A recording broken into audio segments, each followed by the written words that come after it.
Welcome, everybody. We're kind of going to vamp a little bit, I think, because sometimes that commercial pops up right at the very beginning, and I want everybody to be around. Let us know if we sound good and look good. Christopher, you look amazing. No, it's all you, man. Thanks for having me back on. You look absolutely stunning, my brother. I'm so happy you are here, the chronicler of the Empire, the chronicler of Hadir Marlowe. There's so much I want to talk about. The first time we talked, I think I had only read book one, and then I came out to the signing, and I had just gotten past. I think it was like book two and maybe a couple novellas or something somewhere in there, and you were so kind to hang out with me during the signing, and we got to hang out with your lovely family and everything. It was a great night. It was, but I feel like I'm at the halfway point. I feel like I'm at the halfway point now, or somewhat close. Yeah, no, that's about right. There's sort of three acts.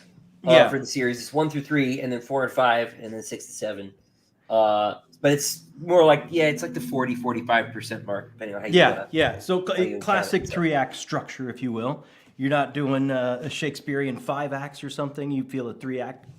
Yeah, something like that. It's I never really think in those terms anyway, but like it feels like the first 3 sort of go together, and 4 and 5 were literally one book. So yeah. Okay. So I have so much to talk about. Everyone in the chat, welcome. I start to see the chat is popping here.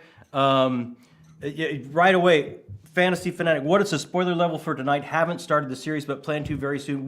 I'm only at book 3. We're going to try and keep it absolutely as spoiler free as we can. We're going to talk about overall themes and things like that, and try and keep it not in the nitty gritty of spoiling it for anyone, because I want everyone to pick up this amazing series that only gets better book to book. Matt says he had to stop Jimmy Nutt's live stream to watch this, so that is amazing. I don't even know what to say about that.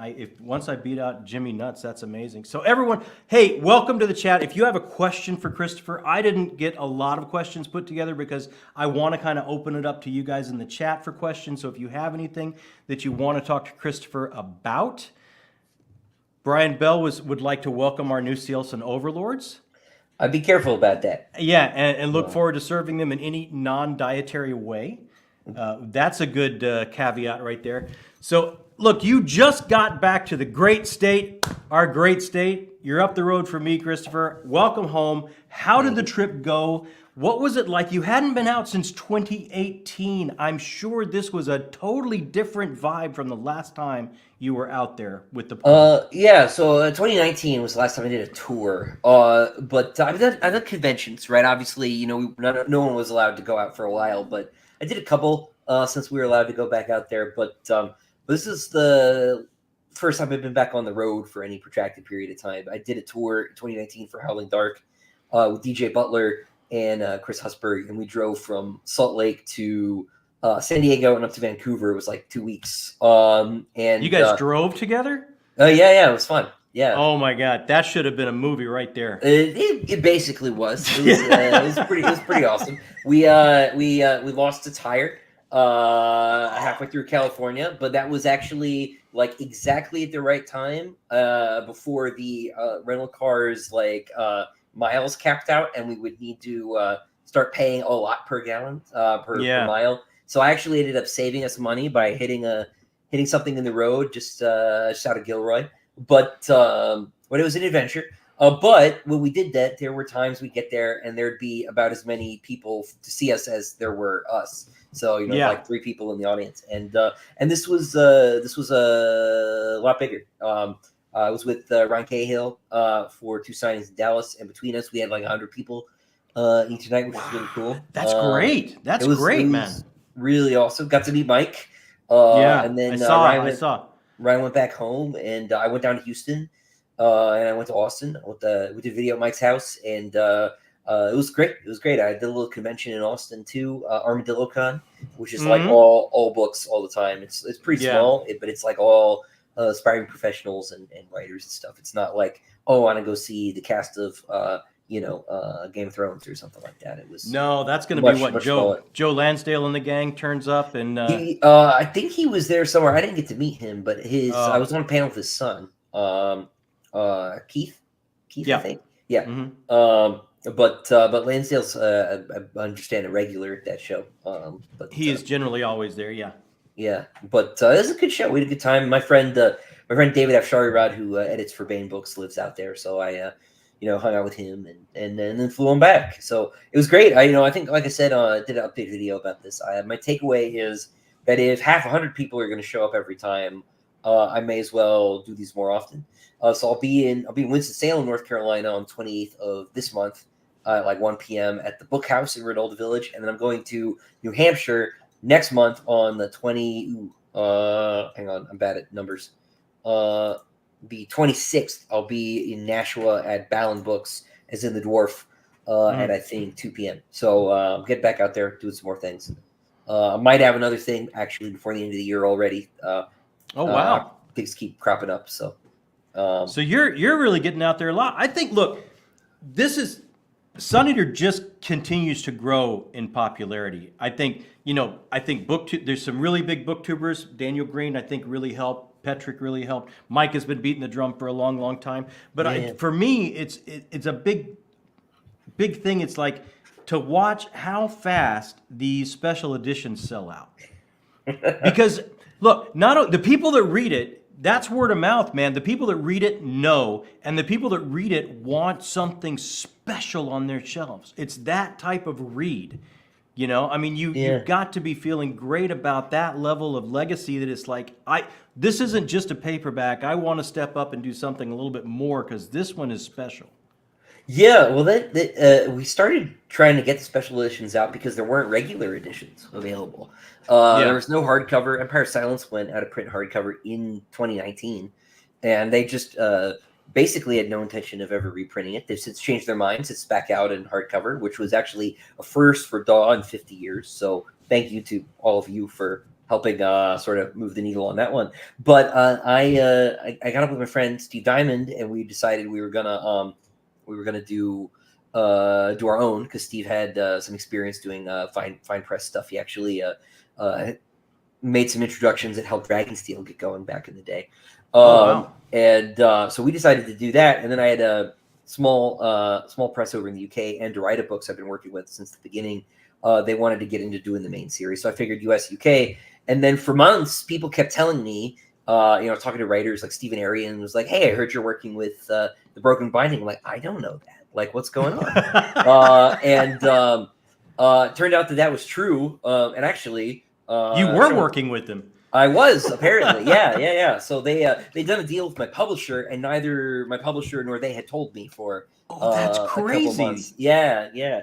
So that was fun, but turned out to be true, which was great.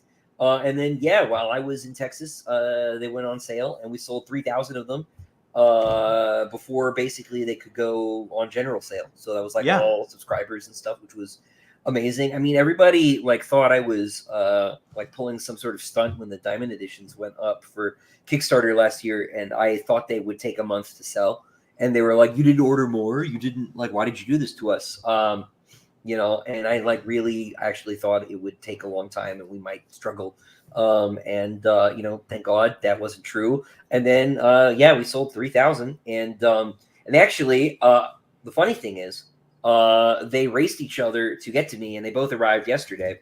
I had the Broken Binding ones, and then the Diamond edition beat them by about 4 hours. Although it took a lot longer, it got a head start by about a year because we had all sorts of printing problems. So they are here, and so I think these are going to start shipping out pretty soon.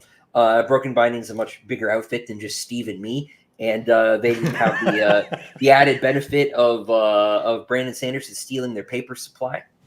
So I had to compete with Brandon's big Kickstarter for the same factory. I think I heard about that. I think it was the whole thing.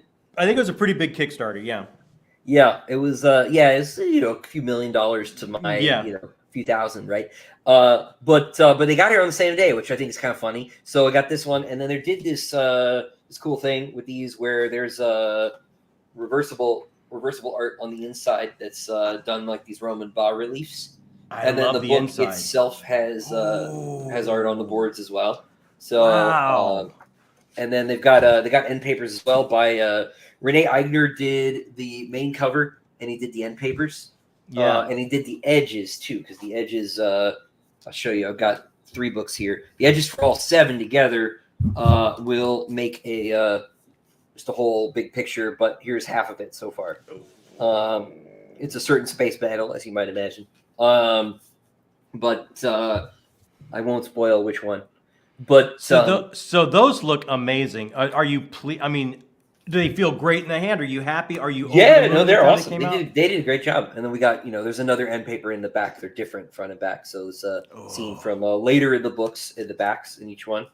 And then we got thought we just do show and tell real quick. We got Howling Dark as well. Oh yeah, look at that. And then same deal.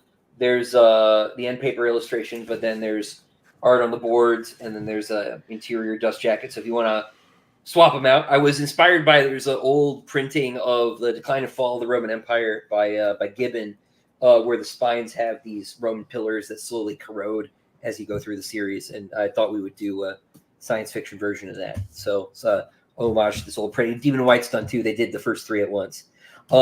These are on the inside. They're basically the same as the normal versions. They're UK, so you've got the Go Lengths font and everything. The one change is that they've got new introductions, which you'll notice is not me high-fiving myself for having written a book. It's actually like more story, because I always skip them if it's the author being like, I wrote this book at a very hard time in my life. I'm like, I just want to read about the wizards, man. So I thought I'd find a clever way to tell you that this is a new edition of the book, while doing that, which is where we get into the Pokemon of it all, because each edition's gonna have different intros. So this one has a different one. Why do you do that to us? I'll eventually let you all read them, but it's so that you all can have something to talk about. Okay, all right. But eventually, they'll all be in one place so people can see them.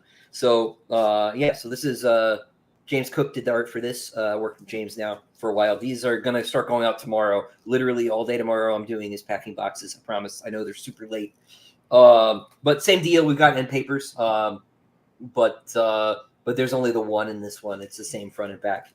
But the boards aren't illustrated. There's no interior, but they are foil stamped. So you got that's pretty. Your shirt there, right? There's a secret on the back. You'll have to wait and see. The Sword Art Orator. Yeah. The sprayed edges, Sam, are they're red on the Diamond Edition.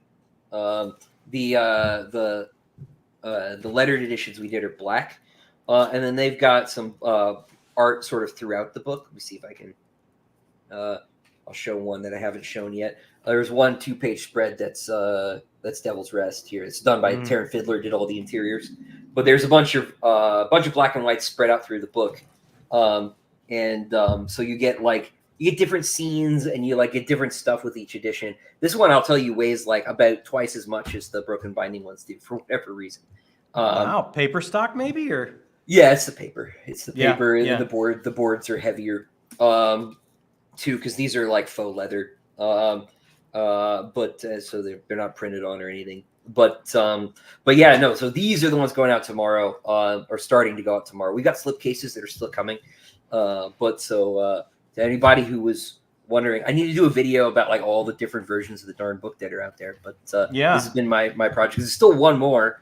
Andorita. I'm on that list, and they haven't come out yet. So Tyler says, please print more. Now you did say we're probably going to have another printing from Broken Binding, right? We will. So we will definitely have another printing from Broken Binding.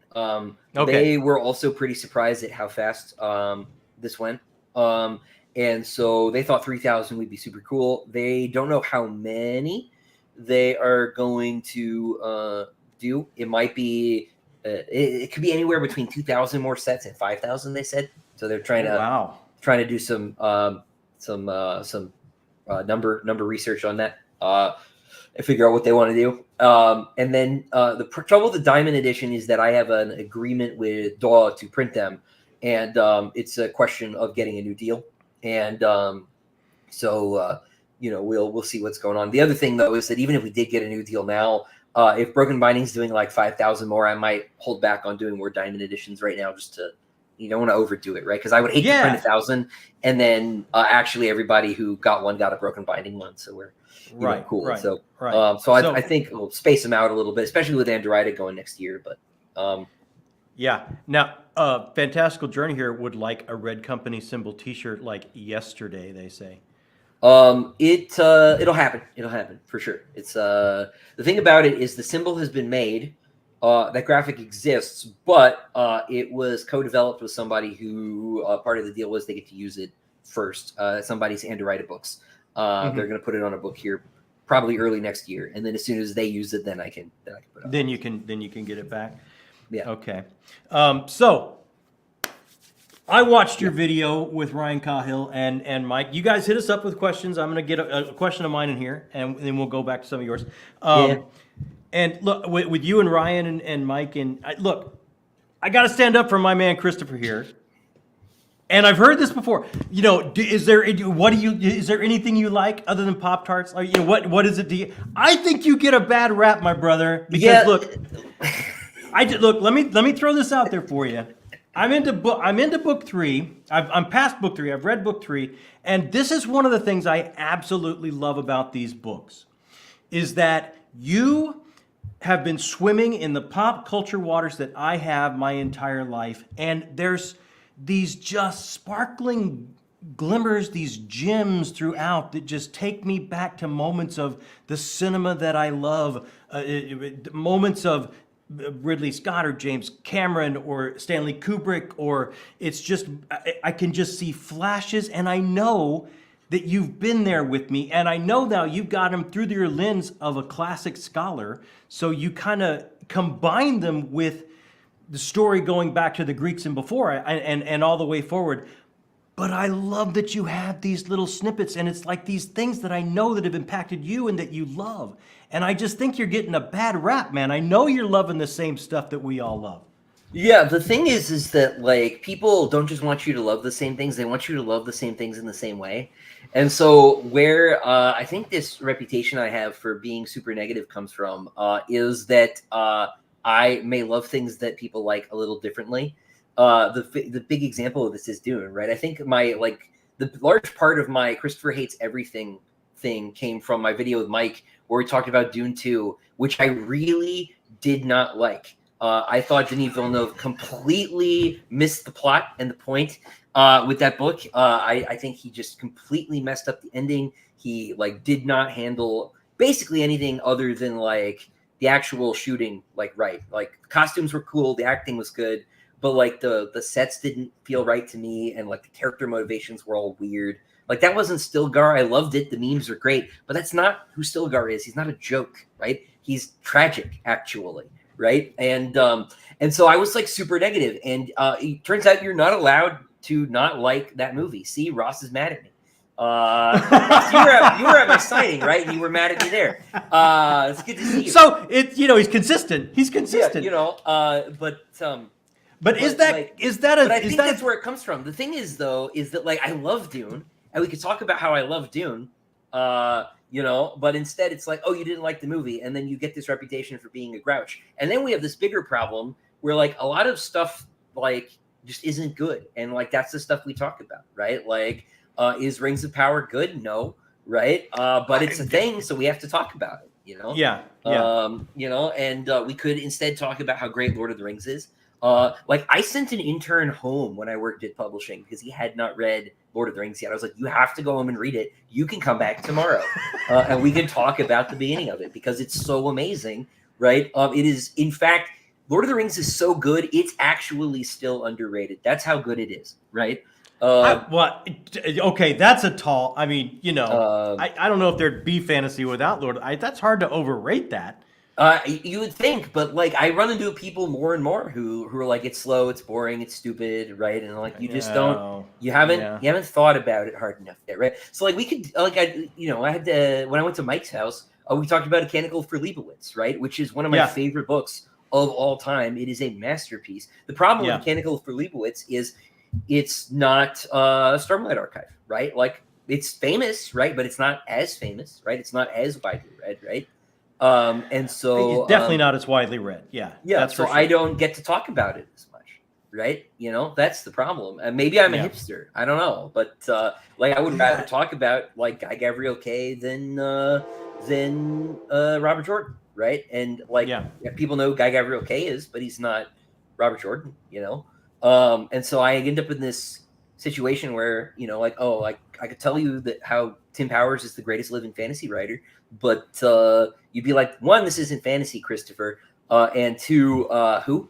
You know, so Well, Tim Powers can have a lot of different flavors. He is fantasy, but he's also he's one of my favorite time travel novels of all time. Oh, sure, yeah, 100%. I mean, Anubis Gates is phenomenal. He's sort of an inheritor of like the Weird Tales model of fantasy, right? Back when we Absolutely, used the yes, term I would a lot totally more go with broadly. that. Yeah.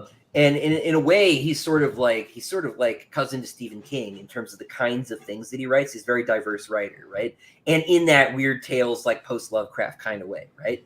Yeah. But like I don't get to talk about him as much as I keep trying, right? You know, I'll mention him like every video I'm in, but then you know, everyone should read Anubis Gates and Stranger Tides. I mean, I will definitely say that. They're so good, right? But like, Yeah, so the point is amazing. I don't get to talk about the things I like that much because people ask me instead, what did I think about Ahsoka?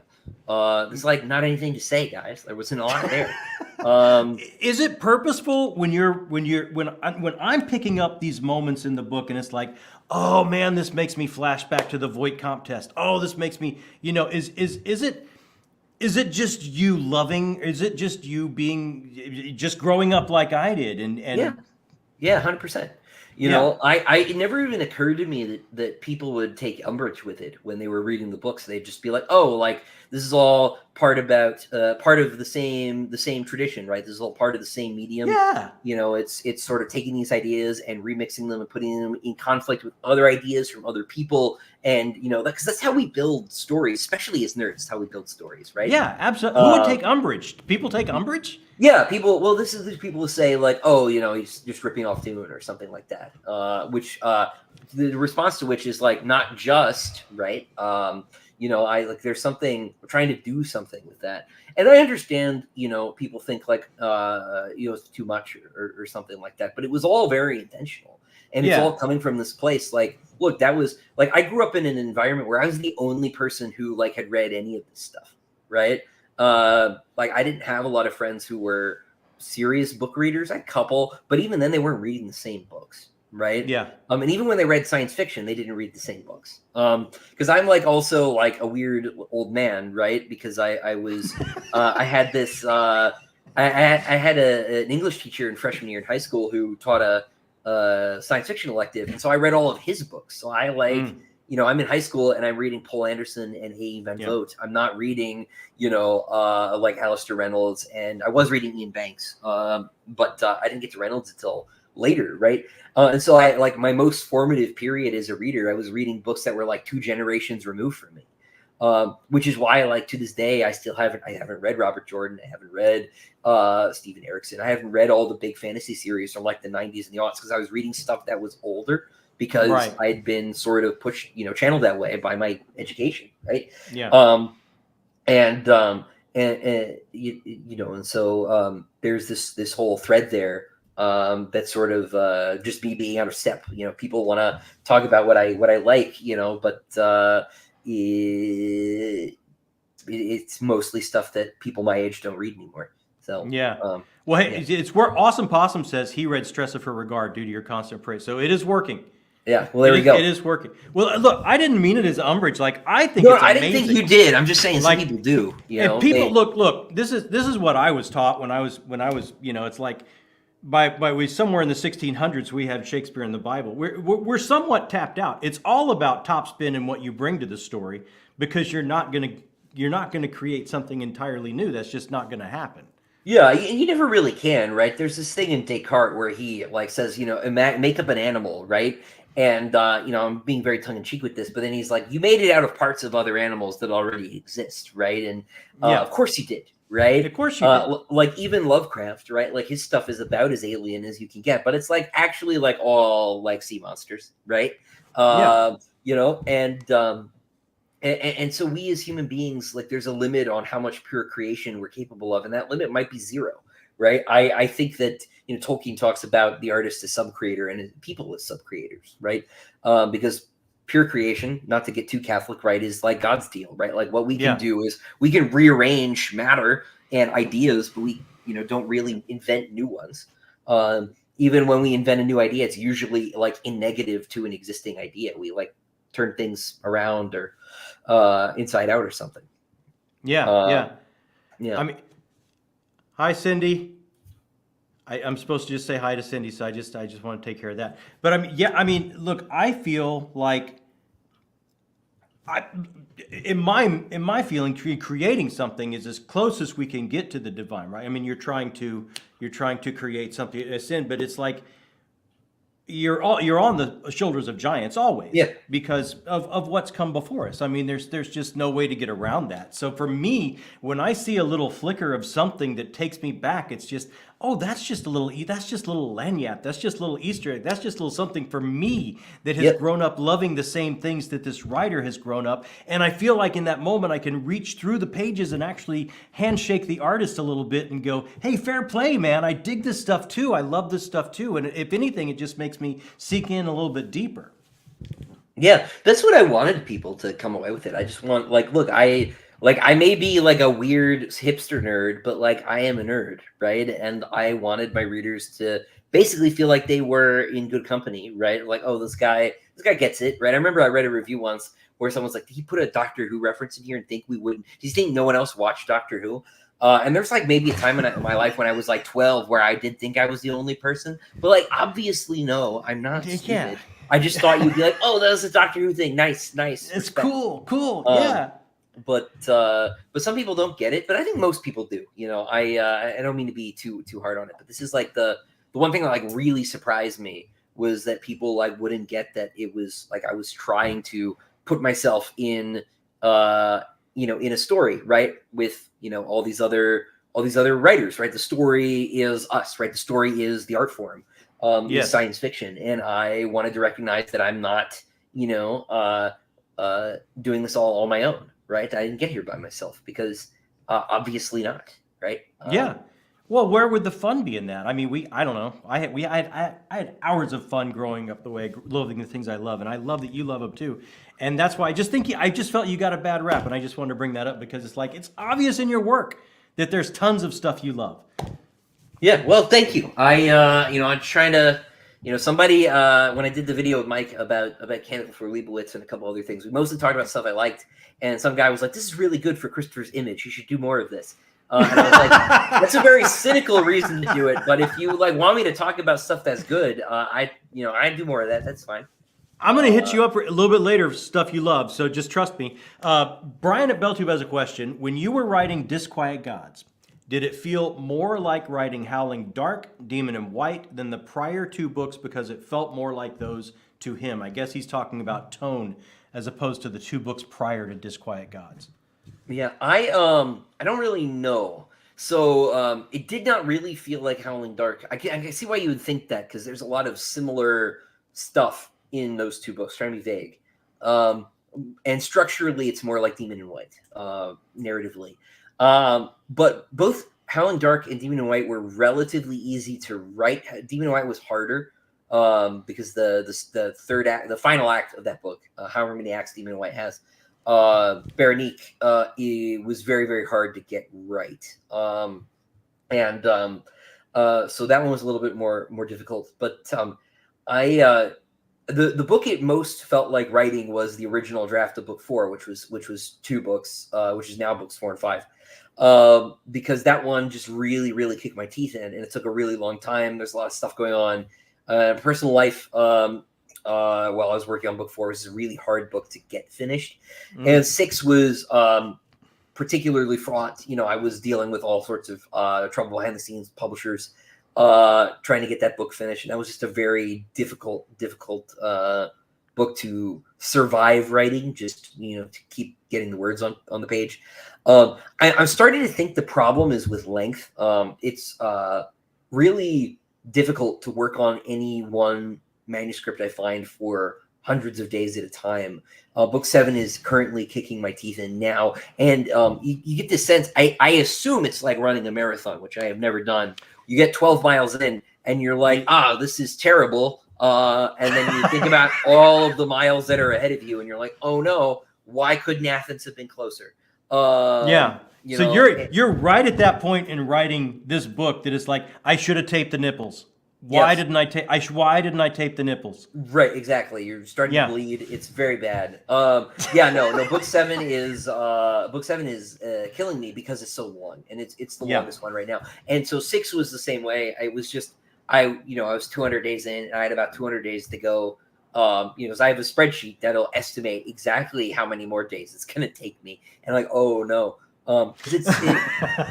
It's nice writing short stories or writing these novellas because like the finish line is like in sight from the beginning, and with the novel, man, it's like way further out. My novels are like 2 or 3 smart authors' novels, like because I'm very foolish in writing these very big books because if I wrote shorter ones, the publishers would pay me the same. They don't pay me by the word. You are not in this for the money, my brother. You love it. You're in this for the love. Yeah. It's just it's one of those loves that like most people will be like, are you sure? Are you sure about this? That guy really? Blink twice. If this is this a hostage situation? Do you need to blink twice? Yeah, I said once that I really love my job, and my wife laughed at me. She was like, "You do not." And I'm like, "You just don't understand. You don't get my love. You don't get it." Fantasy Fanatic, he wants to know if you're still on target for book 7 to be 2025, even though it's kicking your ass. Yes, yeah. It's still very possible that I will finish the first draft by the end of the year, and if I don't, it'll be by like the end of January. At the rate I'm going, it is. We're moving along. It's just not going very quickly. I'm writing like 1,000 words a day right now instead of 2,000. So normally, John was just asking. So normally you try and hit a couple thousand words a day. Yeah. 2,000 is ideal. I haven't done that reliably on book 7, I think, at all. But it was like adjusting to being a parent and trying to write a book too, because that's tough. 6 was done when the baby was born. And so this is the first one I've written with my attention so divided. But yes, we are still on track to have the book out next year. It'll probably be quite late next year. Don't quite have a date settled in yet. It's actually something we're working on, etching in stone here as soon as we can. But I am at about the 60% mark, so I wouldn't despair too much. It will get done. I am quite ready for it to be done, which is not to say I'm rushing it. I almost wish I could, but I can't. So fear not. Time will be taken. Care will be taken. And then it'll probably be finished and off to the copy editor by like June or July next year would be my guess. So it'll be really, really over then. Yeah. So are you raising the bar again? I know you wanted to raise the bar for Disquiet Gods because everyone loved Demon in White, was their favorite. You were like, hey, I got to get it out there to see. I got to get everyone to move off their favorite for a new favorite. Are you trying to do that with this final book again? Are you raising the bar again? Yeah, of course, right. And but there's sort of two things helping me there. One is it's the end, right? So like I'm finding that as I'm paying off things, right, that I'm hoping that will put the book over the top for everybody, right? Just because things are starting to get resolved. I'm hoping. Is everyone's like, oh, Christopher, you gave the ending away at the beginning. No, I did not. I told you a thing. All right, I did not give away the ending. Now, that thing I told you is true, but it's not the ending. So hold on, trust the process. There's more. There's more to the story. You don't know everything, reader. I do. No, I'm kidding. I don't actually, but I know more about book 7 than you do. I promise. Everybody, but no. So I'm hoping that sort of feeling will help push book 7 over the top. But it's also book 7 is the book, right? Like this was the idea, And it's all been leading up to this. I mean, this is it. This is the final act. Yeah, exactly, right. So I think when people come up with their ideas and they say, I want to be a fantasy writer, I want to do a big series, I want to be Brandon Sanderson, I want to be Robert Jordan, right? They think about the first book, right, which is like a logical thing to do because you have to start somewhere. The problem with that is then, where do you go? Yeah. And I think a lot of people's ideas, they have a beginning. I had an end. And so I had to sort of work towards this. So I don't think I'm going to have the problem where it's like, oh, Christopher like lost the plot. He wasn't sure where the story was going, because I've known the story was going here the whole time.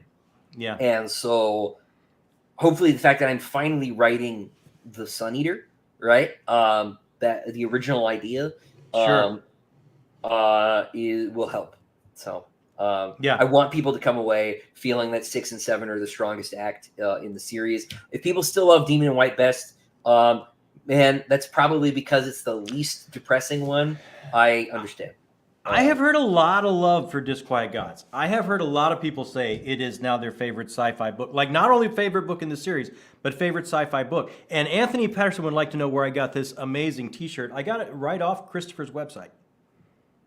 Yeah, that's true. We have some shirts up there. It's like half a dozen designs. Not too many, but there's some other stuff on there as well. I also, if you want to buy some books out of my office so that I can have my shelves back, we got some stuff there. It's mostly the anthologies that I've done, did when I was at Bain Books at the moment, but you never know what you'll find there. I may eventually have some first edition stuff on sale as well. It's just stuff in my house that I would like to not be in my house. So here's someone that with Howling Dark is their favorite. Here's someone Kingdoms of Death is their favorite. I look, I'm convinced it's what you're bringing to the art, and it's who you are and where you are in your life as to what your favorite's going to be. Because this kind of brings me to something else I want to get into you with about.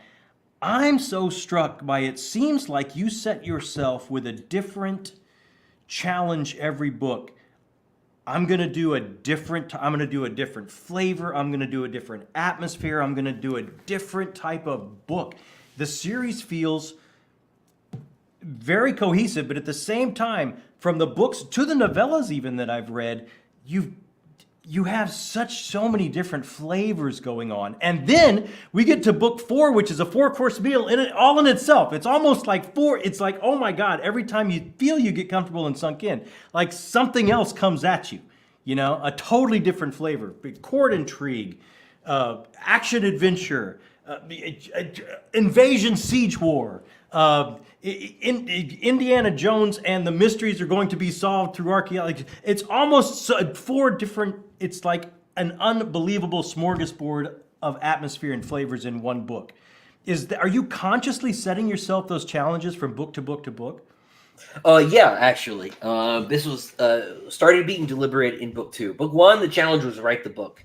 Book 2, I knew I wanted to take a sort of a quarter turn darker. I knew also, like, look, we talked about my like sort of starting with Frank Herbert, right? Like that was sort of the thing that I started with, right? I wanted to do a response to Dune. I love Dune. I don't share Frank Herbert's feelings about heroes. I think that sort of cynicism is warranted, particularly given the century we just had. But I don't think it's absolutely true. And so I wanted to take a sort of reconstructionist look at the hero story, right? But I also wanted to get away from Dune pretty hard when I wrote book 2. So if you thought, like, I'm just redoing Dune, man, if book 2 didn't disabuse you of that, I don't know what to tell you. So absolutely. What I wanted to do with that, right, is look at this idea of the, like, no AI enforcement thing. In Dune, it's perfectly held with the exception of the Ixians, right? But, like, it wouldn't be, because you can enforce things, but people don't listen all the time, right? So much so that, like, for example, Prohibition was broadly successful, right? But we have all these stories about Capone and, like, bootleggers and stuff that we think it was a complete failure, right? And because of course there are bootleggers. There are always bootleggers. And so what do the bootleggers look like with AI and other sort of technology? So we go there. So I knew I wanted to do like a more gothic, a more cyberpunk, a more what's the word I'm looking for? Let's just say gothic and cyberpunk sort of story. And so I had a different tone there, and that was going to address this issue with the world building that I wanted to sort of poke around with. And then when we got to 3, I knew I wanted to be more of an adventure story. I wanted to be more broad ranging because I'd been very confined to singular environments in the earlier books. We needed to change that. People needed to see more of the universe. We needed more space travel. We needed more spaceships. And we needed more action. And we needed things to be a bit more open and, sort of fun. 4, I'll tell you, has a bit of a dystopia, a bit of a horror thing to it. More of that cosmic horror you're looking for. But then the genre thing started to break down after that because sort of the mix for what Sun Eater was got kind of baked in. With 5, the challenge was I had to write half of a book because I'd written half of it already, and they split the books on me. But with 6, 6, the challenge is a little bit deeper. Maybe that's too far in the series to talk about it, but I mean, when you're wrapping up, maybe it gets harder. But it's even some of the novellas. It's like this has a. The Crispin story had such a Mag 7 Western feel for me, and it's just like it's like from book to book. It's like Christopher wanted to write a Western. Like, fair play to him. This is awesome. It's like you seem to set your stage a little bit different with the set every time, even though it's a cohesive series. You don't seem to hem yourself in as far as atmosphere and tone goes. Well, Galaxy is a very big place, right? And so there's like room to do all of this stuff. It just has to make sense in relation to everything else. But the thing about that, right, is that like the planet we live on now is actually like far more like diverse and weird and interesting and far-reaching than any fictional world can ever be, right? Yes. Because there are 8 billion of us, right? Mm-hmm. And so the same planet that has, and has had ancient Egypt, also had feudal Japan, and like has Hinduism and Christianity and Islam, but also has, the Inca and like all this stuff, when we put too much of that in the fantasy world, we're like, you got too many ideas here. As long as you've got everything sort of scaled and sort of distanced, right, in a way that makes sense, you can kind of do whatever you want as long as you're, that's where the craft comes in, right? Did you find that? I'm just making sure some. Okay. Now I threw my phone. Something happened downstairs. I had to check on that. Sorry about that. I apologize. So no, you're good. I've been there before. Do you find that when you started, and it's like this was something that we all said when we were going through school, right? We're on our artist journey and learning this, and it's like it takes you a couple years to get that favorite professor out of your head and really start doing what you're doing. You started at such a young age. Did you find that to be true somewhat? When from book 1 moving on, did you start to really, like you say you started with Herbert, did that start to change as you moved on and you have those voices in your head less and less and it's more your story? Yeah, no, 100%. Especially because in the case of, I hate to always circle back to Herbert, right? But that's really, like, Dune is why I wanted to write science fiction. Before I read Dune, I wanted to write fantasy. I always loved science fiction. I grew up watching the original Star Wars films and stuff, but I keep forgetting this is the camera and not this one. You know what? We love you in 3/4. Well, however you feel good, Christopher. I just realized I was doing it. Let me just put that one away. Because of this, right? Like obviously you start out imitating, right? That's a very like sort of classical way of learning to do something, right? Any trade really, you absolutely. You want to make a chair, you have to like copy the way to make a chair. When you cook, you use a recipe, right? Until you don't have to. The thing that's weird about books and things is that you don't like come to disagree with a recipe necessarily. You can if you have feelings about salt or something, but like especially if you're baking a cake, like you have to bake the cake, right? You can only put so much baking powder in it before you ruin it. And that's true of stories too, but you come to have different feelings about the ideas themselves. And I don't, as I've read Herbert more and as I've grown up, right, I have more and more points of disagreement with his worldview and his philosophy. respectfully, right? I'm not one of those people who, you know, is like, oh, this old writer is bad, we should just like never put it in Barnes and Noble again, because I personally feel I deserve more shelf space or something silly like that. But I have strenuous disagreements with Frank Herbert's sort of view about power and heroes, obviously, right? And all these things. And so I find not just that like I get more distance from these writers as I find my own voice, have found my own voice.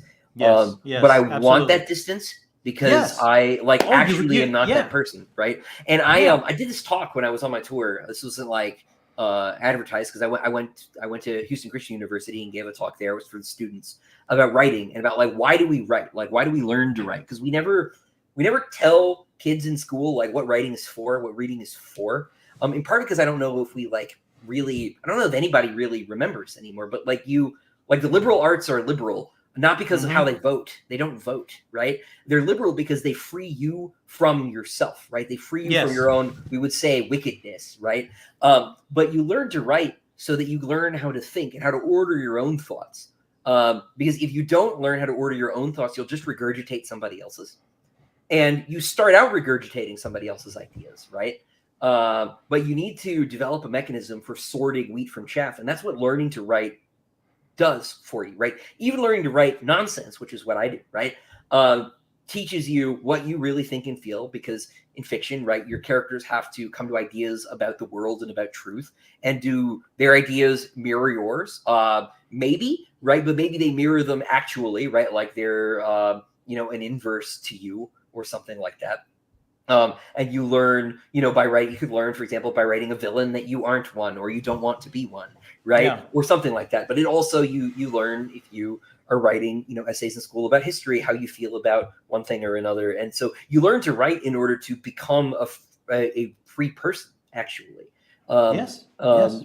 And you learn to read in part so that you can learn to write, but so that you can also orient yourself in the world relative to your culture and your ancestors and other cultures and their ancestors, and figure out where you are so that you can think, right? And we don't tell people that. We're just like, oh, you like why do you learn to read in school? I don't know. Maybe you'll have to like read a checkbook someday. Like, I don't know, right? Like, you read this because we say so. That's what you read. Right. This. And then children come to hate reading, which was even my experience. By the end of high school, after I had my good teachers, I was like, man, I don't know about this, right? Yeah. Like if I have to read one more dismal modern novel about sad people, I just might hang myself too. Yeah. So well, Anthony Patterson wants to say you're an amazing author, and he can't wait to get his cards in the mail. Oh, well, thank you, Anthony. And they are in the mail, so they'll be along soon. All the cards have been sent out. Let me get another one of my questions in here, and this is close to me. And let me tell you, this is one of the things I love, and it started happening for me by the Crispin novella. I started seeing this theme, and then in the next novella, even more so. The Queen Amid Ashes. Yeah, I think that's the one. Mm-hmm. I couldn't remember the amid part, but yeah, Queen Amid Ashes, and that's the theme. I don't know. I know you're a theater fan, so I'm gonna just throw. I know you're hip with some Henrik Ibsen and Sins of the Father, because I love this theme. I love Hadrian starting out at odds with this, and let's face it, not a great dad, overbearing in so many, abusive. Sure. I'm not saying he's a good dad, but still in all, coming around to realizing that he's going to have to rectify coming from this man, and the sins of the father are passed down, and sometimes it is necessary to stake out that kind of ground. And so, like, like I was saying, when you come to it when you're an older, I did not want to grow up to be my dad. Much of my life was filled with me not wanting to be my dad. Now I look at myself in the mirror and see my dad, and it's a great sense of comfort because it's as close to my dad as I can get. So this theme just speaks to me as he comes closer and closer to an understanding of his father, from running from the aristocracy and then starting to understand him as he's losing this journey of his. He's losing a bit of his ideology, his idealist way. Yeah. This is something, I did a signing for Empire of Silence, and my dad came. This was at a Barnes & Noble, and I told the bookseller my dad was coming. He got really nervous. And you met my dad. My dad is awesome. I love my dad. I've I always love your loved my dad, but we didn't get along always because I actually was the problem. Like I was a teenager, right? Yeah. None of us got along with our dads. Right. Yeah, I get it. But yeah. like I realized that I was the problem. Right. And there's sort of an analogy to this in Hadrian's realizing that his dad has a point about one or two things. Right. The difference is Hadrian's dad is still too much the wrong direction. Right. Oh, but yeah. No, without a doubt. Yeah. we have this cultural tendency to like dispose of anything that's old, right? Like if a building's older than 10 years, we tear it down, right? You know, if an idea is older than 10 years, it's clearly outdated, right? And this is clearly stupid because, you know, we use a bunch of things that are far older than that all the time, not least of which are our words, right? But we have all these institutions that are older than that. And while they're not perfect, they're like very functional and they're useful. And we have discoveries about nature that are older than that. It turned out are correct, although we also have some things that are wrong, you know. And so it's the idea that like, I remember, I won't say who I did this event with, but there was an author I was with, and it was a YA author, and he was telling his audience of actually mostly grown-ups at this point, that growing up is deciding that you aren't who your parents say you are. And like I can understand that being true in certain cases. I think ideally those are fringe cases. But often, you know, my parents are good, right? Yeah. And so like actually my parents like know me pretty well. And like when I said stupid things as a teenager that would always be true about me, and they turned out to not be true about me, right? You know, mom and dad were right, and I like went back later and was like, "You win, right?" And they're like, "We know," you know, and so there's a negotiation I think that should happen sort of in a healthy situation. Not that Hadrian's is healthy, where you like realize that thing's true, that thing's not. You know, I can accept that. Can you? Right? And sure. And Hadrian's doing that at a distance. It helps that he like never has gone home. I mean, there is that absence that makes the heart grow fonder for sure. Bit of it, at least up to where I've read. But it's like I was so struck by growing up with my dad and my grandfathers that, and hearing stories about their fathers going back, and it just seemed like these men that were larger than life and had to be this way to tame. You know, we've been able to be a little bit more civilized as generations have gone on, you know, and looking back, it's like, well, you had to be that way. The country where you were living in would have killed you had you not been that much of a wild person, you know? Sure. Yeah. No, I mean, especially on this continent, right? In the last couple hundred years. And that's, you know, it's a blessing that we don't like have to live like that. Right. And we're able to not have to be such hard people and make hard decisions, but like, you know, at the same time, you know, we need to understand where other people are coming from. And I think it's often a failure of empathy on the part of the person demanding empathy in the situation. Yeah. Hadrian as a kid is you know, it's like, my father is only evil. It's like, well, your father is a really bad job, dude. He's also not a good guy, but like, but who was his father? Right. I mean, right. You know, like, right. There's a story there that's sort of alluded to, right? And Hadrian's dad is deeply a reaction to his own, right? And and we all ultimately are, right? You know, there's all these, you know, memes about the pendulum swinging one way or another, right?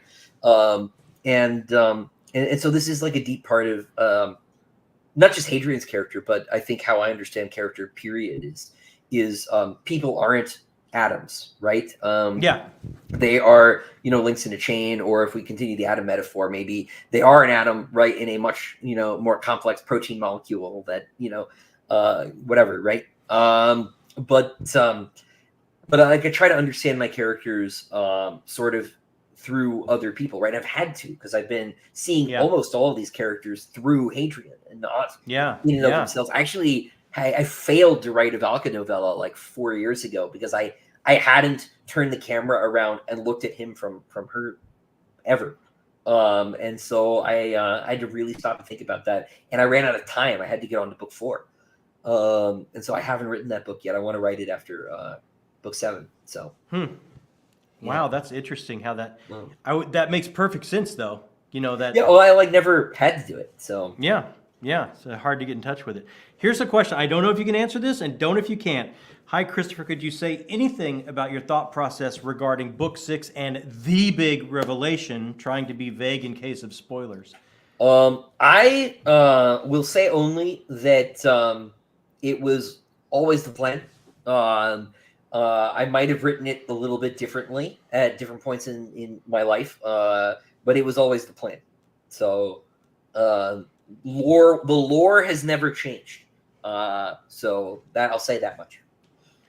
When it came to, like, you say you had the ending first, Mhm. right? I'm like, you had the ending and you've been working towards it.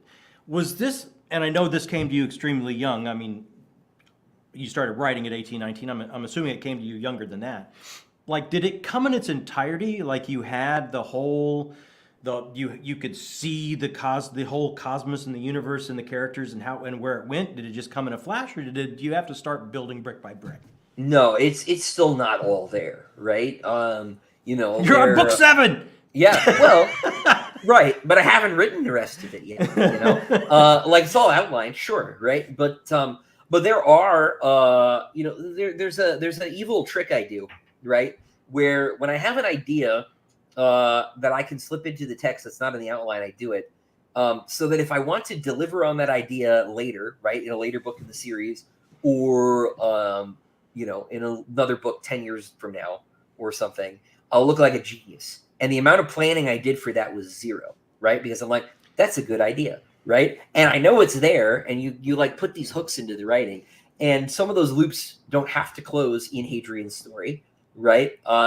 They can close later, or they maybe opened, those hooks were in book 1, and I answer them in book 7 or something like that, right? You don't have to do that much thinking about it, and so you know, but the payoff is tremendous if you just remember that it's there, right? Yeah. And so there's a lot of stuff like that that I don't have to have fully fleshed out yet because it goes beyond Hadrian's story. Because I plan to write more in the universe indefinitely. There'll be smaller, you know, their own contained stories. You know, whatever Sun Eater book 8 is. No, hang on. I lost my headphones. Oh no. Oh, I think you hit mute. There you go. Can you hear me now? I can hear you now, yeah. Okay, cool. Yeah, no, my headphones died. I knew that was Oh. going to happen. I forgot to charge them. Oh. But anyway, hope I sound okay. But Yeah, no, you're fine. You're good. You're yeah. good.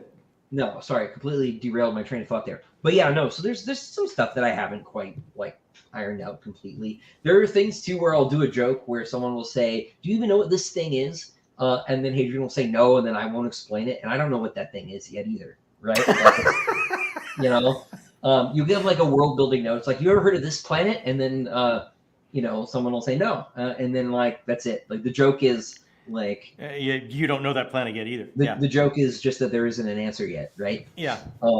And so the Wikipedia people are gonna love me when they go when they start to fill this out. Let me hit you up with this because I know I love this series because of oh my gosh, all the way back to Christopher Marlowe, you know, all the deep-seated threads that are story that build us up and define us as a people are still there, right? And still carry all the way through.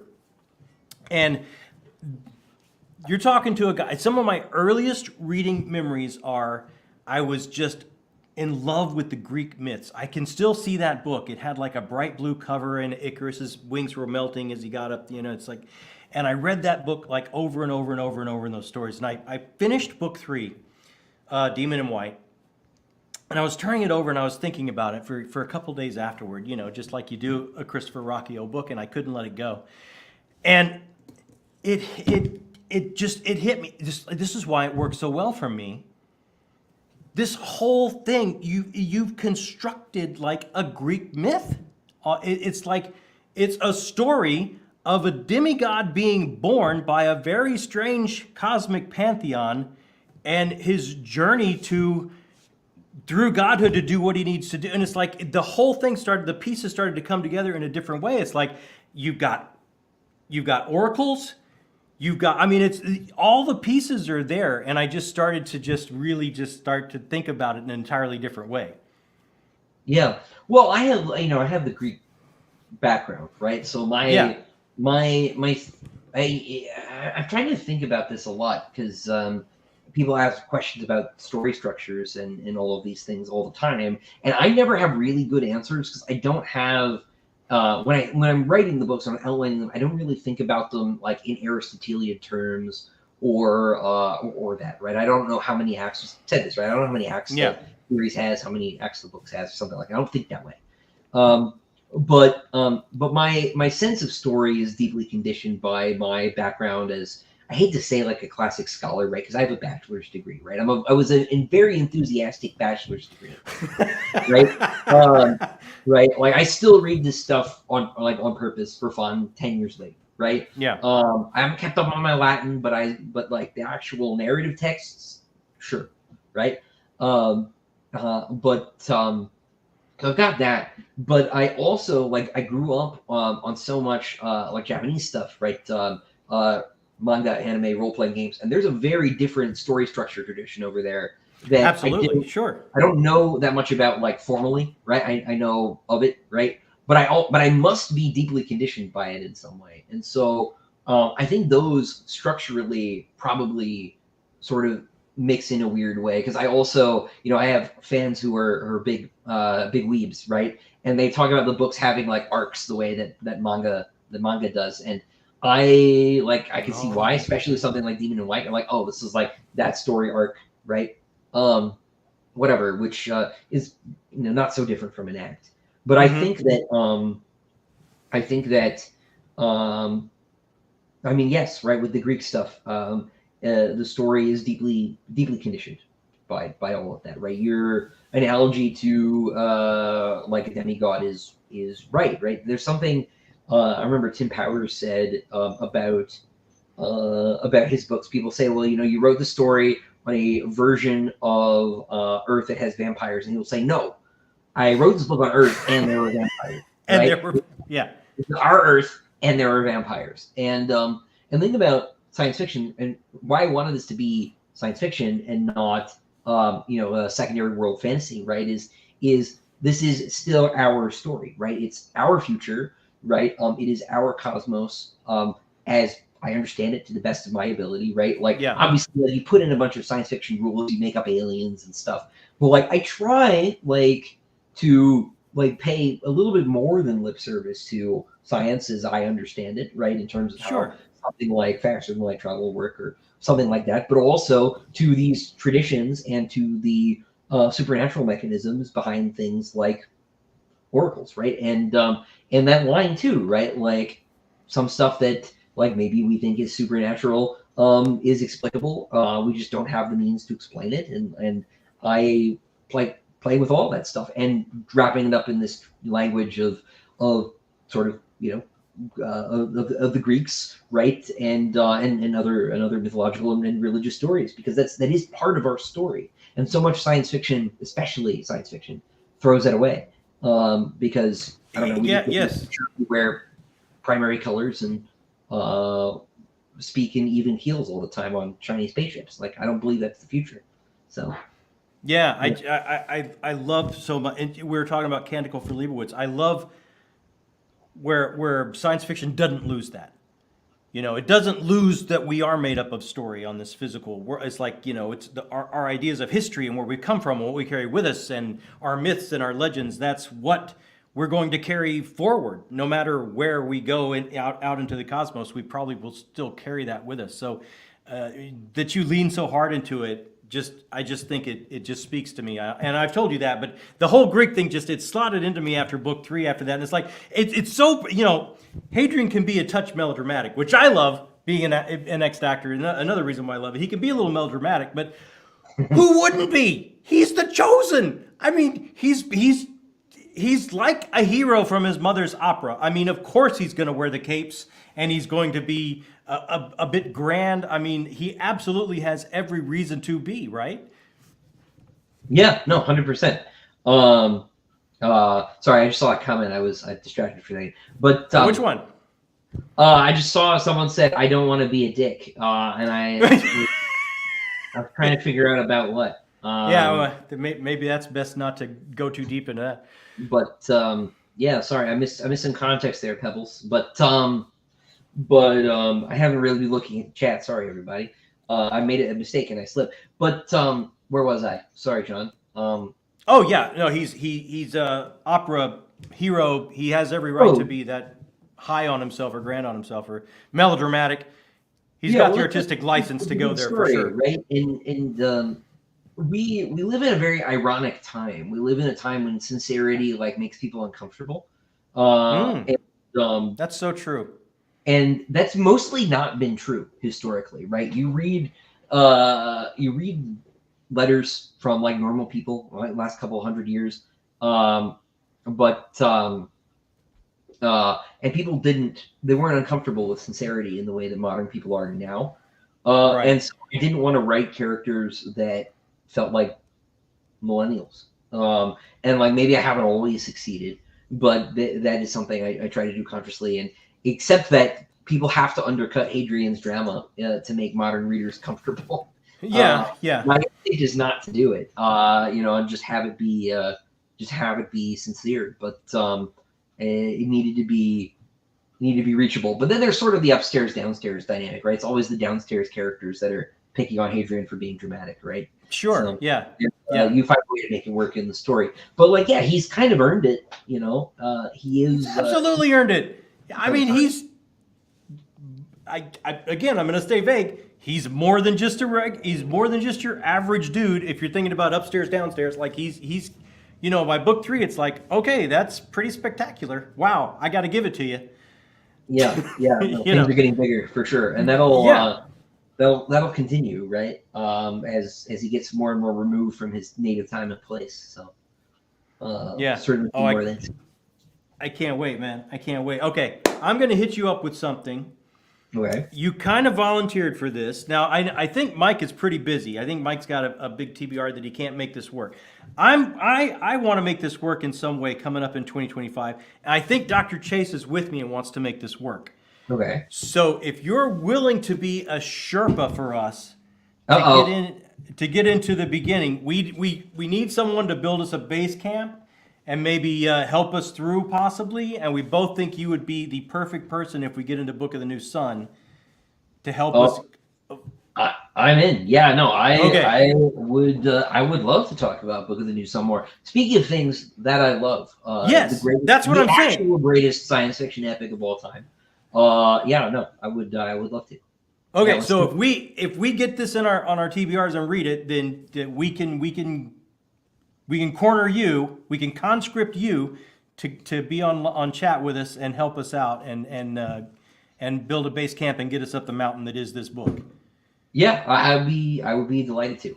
All right. Yeah, no. Always looking for an excuse to reread it. So, no, let's do it. Let's do it. All right. I am not like the expert, right? But if you want someone who can really talk about it at like Dr. Chase level, I do know a guy, so keep that in mind.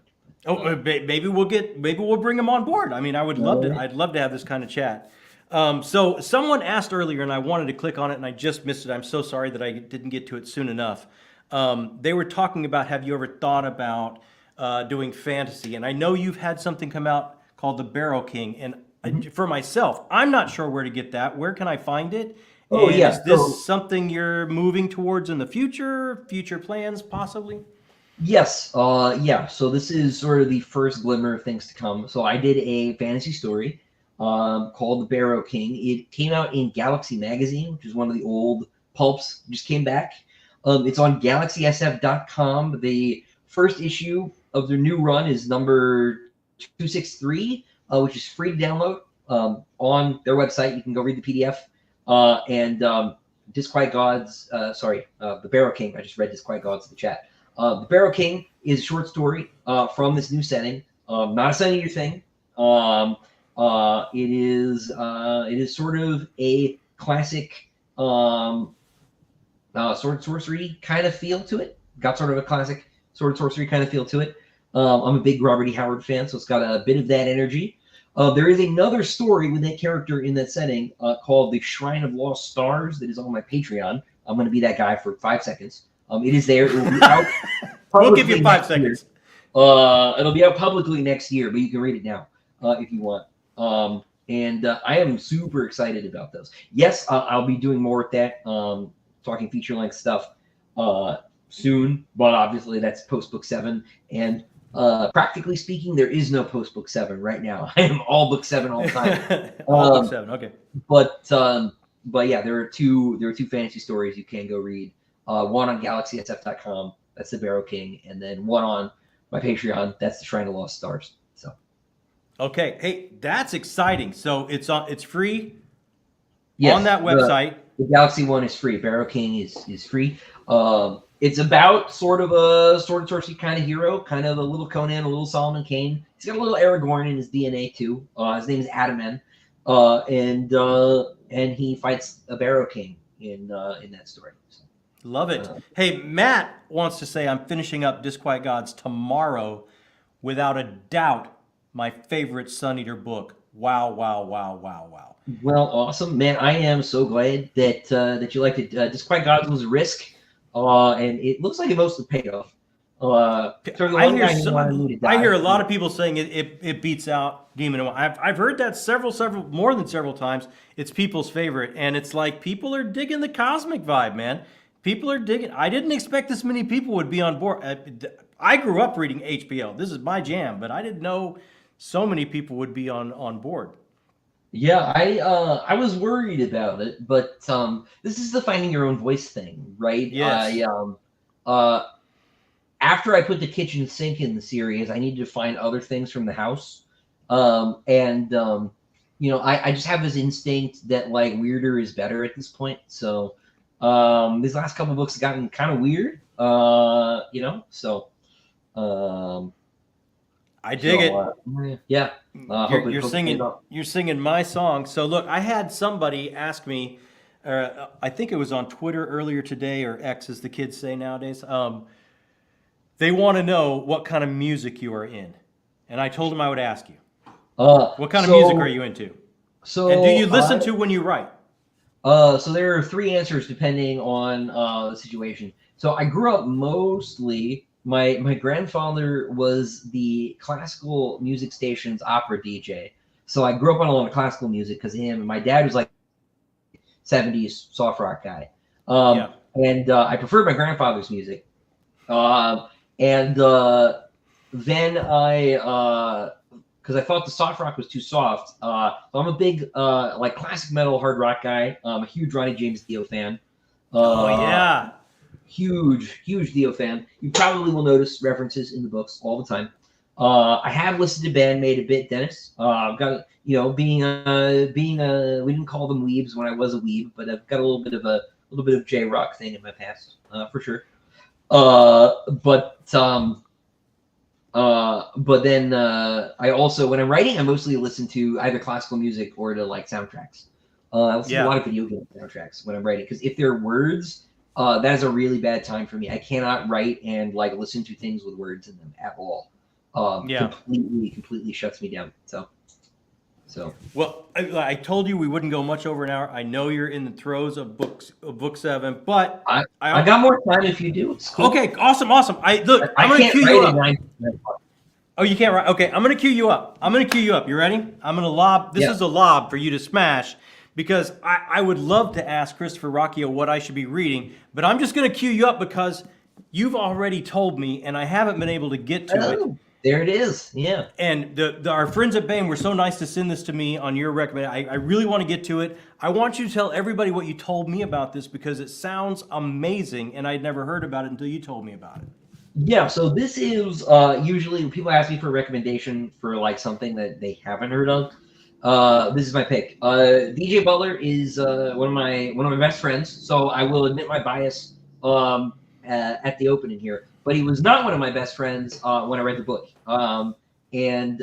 so I can say with confidence that it is actually that good. Witchy Eye here is the first book in Dave's sort of historical fantasy series. It's hard to categorize. It's got a bit of an alternate history vibe to it, but it's also an epic fantasy It really is an epic fantasy series. So what Dave did is he took the world really apart completely, and he put it back together as basically a fantasy world, right? So it takes place in America, circa 1810, but it is an America that is not a republic, was never a republic, never was going to be a republic. Instead became an elector empire, sort of Holy Roman Empire style. The story is about a young girl named Sarah who discovers that she is the secret daughter of the empress who was just murdered, and her uncle who has seized the throne is going to kill her. So she needs to kill her uncle and take the throne back and become the Empress of America. But it is an America that is like super different. Dave is the best world builder I know, bar none, period. Dave is one of the smartest people that I know. He taught himself Ojibwe so that he could write his Native American characters as authentically as possible. And that is a very hard language. That's not an easy, that's a heavy lift. That is a heavy lift. It's not like learning Spanish. It's like learning Japanese, but worse, like for an English speaker. Like it's just so far removed grammatically from our language. It's hard. Dave, so this is an America that's like very different, but you can like recognize familiar faces, right? Cromwell is in the book as sort of an immortal evil sorcerer, right? Ben Franklin was in fact a wizard and a bishop. And like, you recognize all these pieces, right? Andy Jackson did in fact become a king, right? You recognize these familiar faces, places, and stuff, but it is reimagined as sort of a Middle Earth, right? Like things are different. There are things other than humans, right? Descendants actually of Adam's first wife, right? Sort of this other race, sort of like elves, but not elves. It's sort of deeply embedded in sort of folklore and esoteric traditions, right? Like Dave like really does his research. He knows like all of his like religion stuff, all of his mythology is really, really well like researched. So the world building is like deeply, deeply clever. But it is also just this amazing, like super fun, epic fantasy, like adventure story about mooring houses and like family politics but it's America. It starts out at the tobacco fair in Tennessee. That's cool. But there are wizards and do witches float in the book? Probably at some point. I'm sure one of them's in water. But Dave too also has his magic is deeply rooted in actual like folklore traditions, right? It's a sort of like Dave reads about like occult practices and like religious magic, the stuff that like you don't really like think about that much anymore, but like people used to like do magic and like were practicing Christians in like the 1600s and stuff, and like Dave's got a lot of his sort of research is like rooted in that. If you want, there's a free story you can go read on Bain.com. It's called, this is a really hard story to recommend on air because you have to spell it. It's in Latin. But it's Dei, Dei, Britannici. So BritaNnaci,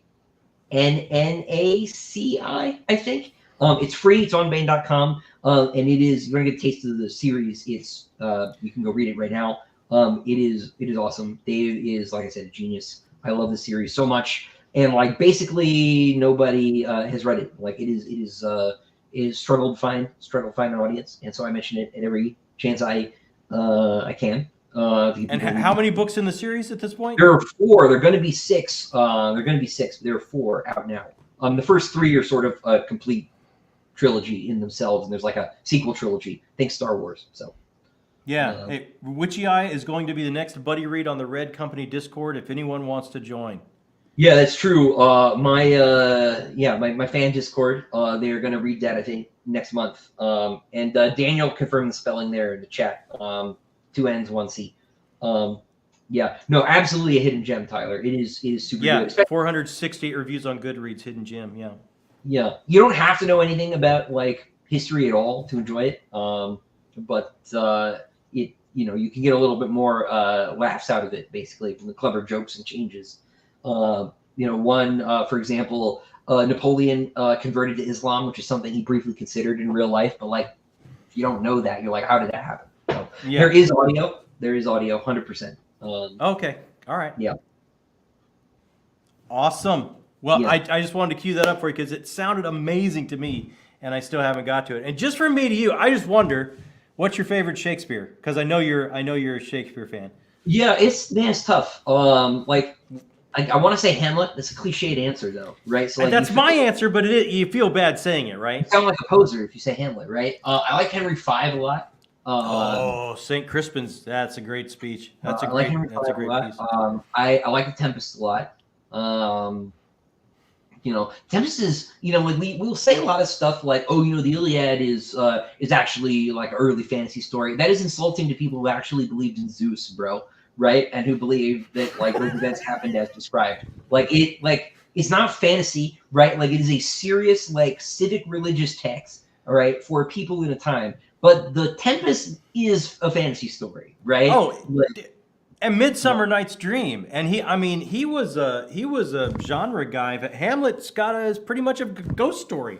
If you really look, The thing about the Tempest that I like so much is in creating like Setebos, right, and some of the world building for the island, right? Now Setebos is the name of a Patagonian deity, I think, but like the Setebos he creates is not the same, right? No, Like it's different for sure, right? And so, but like he's making up eldritch gods basically, right? Yeah. And like all that stuff with Ariel and Prospero. Now that's rooted in some of that Renaissance magic I was talking about with Dave's books, right? But like that is maybe the clearest example of like an ancestor to epic fantasy in Shakespeare's canon, certainly, but even in maybe in Elizabethan literature more generally. You got like the Fairy Queen, obviously, right? Yeah. But it that actually really is a fantasy story in a way that like the Iliad just isn't, right? Dante isn't a fantasy story. You've got a wizard that is hidden himself away on an island, and a monster lives down on the beach. Like it's every bit of a fantasy. Like there's no two ways about it.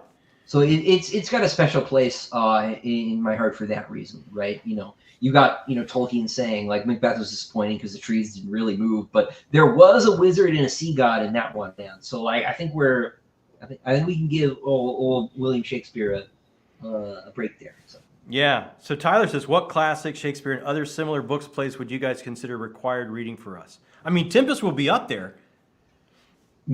So the thing with Shakespeare, I always say, right, is don't read it. You're not supposed to read it. And we do Shakespeare a disservice by suggesting that you should. We don't teach Shakespeare well. I recommend watching them. Because even when you don't understand all of the words, because they're acted out, you understand them a lot better. You'll pick up a lot of context and intent that way. There is a film version of The Tempest with Helen Mirren, who plays a gender-bent version of Prospero. I think that's the only film version of The Tempest. It is very good. It is, not the most orthodox production on account of the gender bending, but it is very excellent. Othello is super great. Othello's great. Othello's awesome. There is a really good film version of Othello with Lawrence Fishburne and Kenneth Branagh. That's super great. If you want to watch Hamlet, the trouble with Hamlet is, this is gonna get super textual nerdy here. Is Hamlet does not exist, right? The version of Hamlet that you're taught in school is a reconstruction based on 3 different printings that Hamlet received in Shakespeare's lifetime and immediately after it. It was released in paperback in a quarto twice, and the first quarto is clearly a bootleg because it's mostly wrong. The text is mostly very bad, and I think the theory is that the guy who wrote it was one of the actors who remembered his lines but didn't remember everybody else's lines so great. And so the second quarto was probably an authorized edition that was put out to counter the bootleg. And then there was a third edition of it later, and the version that you read is synthesized from all 3. And so you don't read the real one. And the consequence of this is that Hamlet is almost never performed unabridged. The closest you could get is the Kenneth Branagh Hamlet film, and it's pretty close to unabridged. Because if you read all of it, it's like you perform all of it, it's like 4.5 hours, which like nobody would sit through. So it's clearly wrong. But the Branagh version is close to that unabridged synthetic version. But I actually, having said all of this, I I won't pick a specific film version to recommend, but if you want to pick one Shakespeare thing to get into Shakespeare, watch Macbeth. Macbeth is his shortest play. It is also awesome. It is a like murder revenge psychological thriller. It's got witches, right? It's great. There is no reason that you as a fantasy person watching this would dislike Macbeth. Macbeth is amazing. Oh, it's amazing. You got great sword fights. You got witches to kick the whole thing off. And there's an amazing film version with Michael Fassbender and Marion Cotillard. Amazing. Have you seen that one? I haven't seen that one. I wanted to. So they recontextualize some of the soliloquies by out damn spot, like her children are in the room with her. So when she's saying these things, they just do some things. It's like, wow, that hits differently for the way they staged it. They really took some risks, and I really appreciated it. It's a great version. Yeah. I need to watch it. I meant to when it was coming out, and it's one of those things, right? You watch trailers and you're like, I'm going to be there day one, and then you are not there day one. Yeah, that's well worth seeking out. That and David Tennant's Hamlet that he did for the PBS is that one is phenomenal. Also very good. And he's so good. Dude, he's amazing. He's absolutely amazing. Yeah. But yeah, no. So I would start with Macbeth if you're trying to get into Shakespeare. But as far as like more broadly, I'm trying to figure out like how for the fences I want to go here, right? But Dante and Milton are like critical sort of Western tradition reading. You want to read the Greeks. Sophocles, Aeschylus, and Euripides are the three tragedians. Sophocles is, I think, the best writer, and I don't think that's an uncommon opinion. But if you read Aeschylus, the Oresteia, Agamemnon, Libation Bearers, Furies, that's the only complete trilogy of tragedies we have. All the other ones we have like one play or maybe two plays, or we don't have any of them. So like we have, for example, we have Prometheus Unbound, but we don't have, or we have Prometheus Bound, but we don't have Unbound, and we don't have the Firemaker. We have one line of the Firemaker from like a Roman text 300 years later. So read the Oresteia is the point. Likewise, that's a great thing to watch performed. I just mentioned this on another stream I was on. There's a version on YouTube you can find if you look up like Agamemnon full performance, and you find the one that looks like it's recorded on a VHS from like a horror movie. That's the one. That's the one. It was done by like the National Theater, and it was a really traditional performance. It was an all-male cast in theater masks like the Greeks would wear. The orchestra actually sings and chants like they would have done. And the translation is amazing. It's by a guy called Tony Harrison, and it's the only, I think, translation of a Greek classic that he did. I might be wrong about that. But he translated it in sort of a Beowulfy style, so it reads sort of like Old English poetry in the translation. Watch that. You have to put up with some old VHS popping and hissing and static, but it only enhances the experience, I promise. Yeah. It's unbelievable. I'm fond of Antigone. If we're gonna go back. Oh yeah, sure. I dig in. That's one of my faves. See, I wanted to get something up here. They were talking about Hadrian, and I think I missed it. They were saying, I think it's this one. Oh, very nuanced character. Only just read Howling Dark, but you're doing phenomenal work with Sun Eater. Hadrian is the most complex and nuanced character I've ever read. No, thank you, Frosty. I appreciate it. Cal says very late, but I want to say that I've read the first 4 Sun Eater books. Howling Dark is my favorite, and it is also one of my favorite books ever. Thank you so much for writing such amazing stories. Well, thank you for reading them. So I love how people have different favorites, man. It's Howling Dark, Demon in White, Ashes of Man, we even heard tonight. Disquiet Gods, we heard from Matt. It's a good place to be in, right? Like, you don't want to be in a situation where everybody says the same one as their favorite, and it was like 3 of 7. Like if it were everybody thought that way, I'd be pretty worried because then I peaked 4 years ago. But the plurality of opinions is encouraging. I really hope by the end it's really hard for people to choose just in aggregate, right? Yeah, because everybody has I'm sure that's the goal. But I mean, Christopher, I'm just gonna say this, and I hope that some of it lands because you're absolutely deserving. I think you are writing something that is special. I think it's only going to grow larger and larger and larger as we move forward. And I think art exists and operates outside of time. So I think things are just starting to catch up to the work that you're doing. I think this is probably going to start to go up on people's Mount Rushmore of this genre, the work that you're doing. I think it's that special. And I think that you are looking at a legacy that I don't even think that you can comprehend yet. I think that's what you're dealing with. Well, I hope you're right. And gosh, thank you. I'm really bad at taking compliments. I really appreciate it. I just hope. I'm the worst at taking compliments too, so I hope any of that landed, because I'm the worst. I totally understand that. But man, I can't thank you enough for spending time with us. Every time I get to talk with you, I'm going to talk to you when you Sherpa us through Book of the New Sun, and then my goal is, when I finish the series, now I've got 4 books to go, and I will be ready for the book 7 when it hits day 1. So when I wrap that up, I look forward to talking to you again and putting a bow on this whole thing, and talking to you about your dreams and aspirations for what comes after this 7-book series. Yeah, well, thanks, man. I'm looking forward to all that too. Let me know about New Sun when you're ready. Well, I'm sure I'll talk to you before then. But thanks for having me on, and thank you to everybody in the chat for being here and for reading the books and hanging out.